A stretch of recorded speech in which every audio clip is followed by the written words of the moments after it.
It's Christmas time again. The lights, the warmth, the family, the movies, the traditions, I love all of it.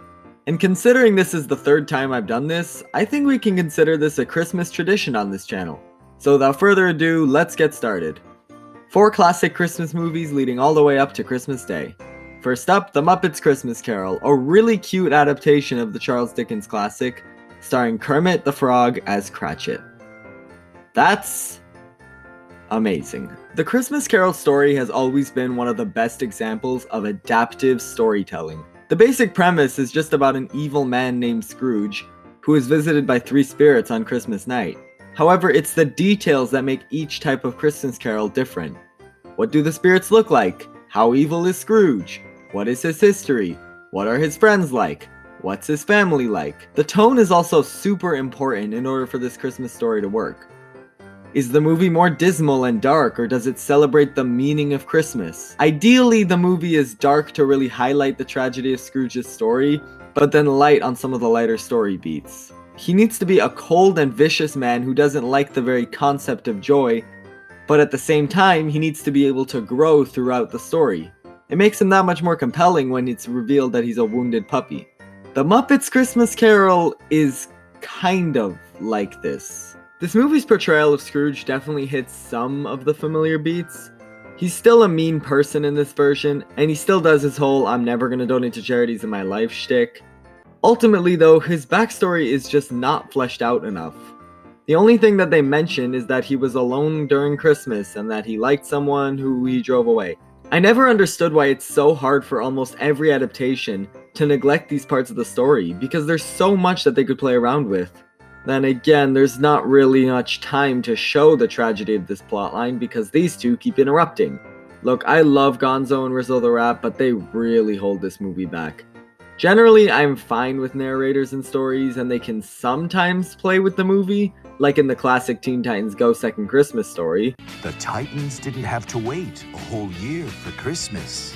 They got their second Christmas wish. But it doesn't help in an adaptation like this. This Christmas Carol doesn't need 2 funny characters constantly interrupting the story. Every character is charming enough. It's so annoying when you're trying to enjoy a key moment in Scrooge's arc, and then Gonzo says the blandest, nobody asked for line.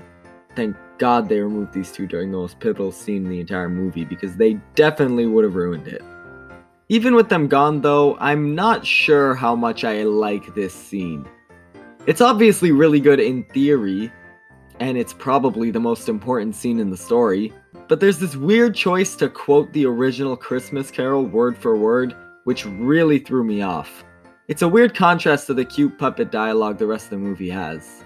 Normally I'm on board with tonal shifts, but this was just way too much, even for me. The scene starts lighthearted with Gonzo and Rizzo, but then immediately shifts to Scrooge reciting lines from the book. It's weird because every other scene is played for laughs, and yet this is the scene they decide to make super serious all of a sudden. They could have easily made it a little less lighthearted and included some original dialogue to make this scene a little easier to get through. I kind of feel like this movie wasn't sure if it was going to be a faithful adaptation or a fun Muppets movie, and they kind of half-assed both. Man, I'm really being harsh on this movie. Okay, let's talk about all of the amazing things in this very good movie. The best thing that this film has going for it is that it's the Muppets. I know these guys have had a rocky road over the years, but no one is going to convince me that the Muppets haven't aged spectacularly in this. They are so charming in this movie, and although they don't always deliver in past projects, looking at you Muppets Wizard of Oz, they definitely do in this film. But I was expecting that, and so was everyone else. I knew that this era was peak Muppets and that Jim Henson would give me an amazing Muppet story. What I wasn't expecting was all of the amazing songs, mostly because I wasn't expecting there to be songs in the first place. They are surprisingly good, especially because the songs lend themselves perfectly to the lighter Christmas adaptation. The standout is definitely the song about Scrooge, if only because it's the funniest. And also the lyrics are just... It's even worse for mouses. Please, sir, I want some cheese. That's another thing I feel like this movie was missing. More jokes. If you're gonna sacrifice the darker side of a Christmas Carol story, there should be some jokes to replace them, then you're justifying the change in tone. But there just aren't. And if they are, they're not that funny. The only explicit jokes, aside from funny character interactions, are given to the Marleys. Sure, there are attempts at jokes here and there, but nothing super memorable. It's more charming and fun. So no, this is not my favorite Christmas Carol adaptation, but it's certainly good. It might not be the most mature or groundbreaking version of the story, but it's still the Muppets, and they should definitely be treasured. I'm giving it a 7 out of 10 on both the Christmas and regular scales. Next week, another short classic that I am so excited to review.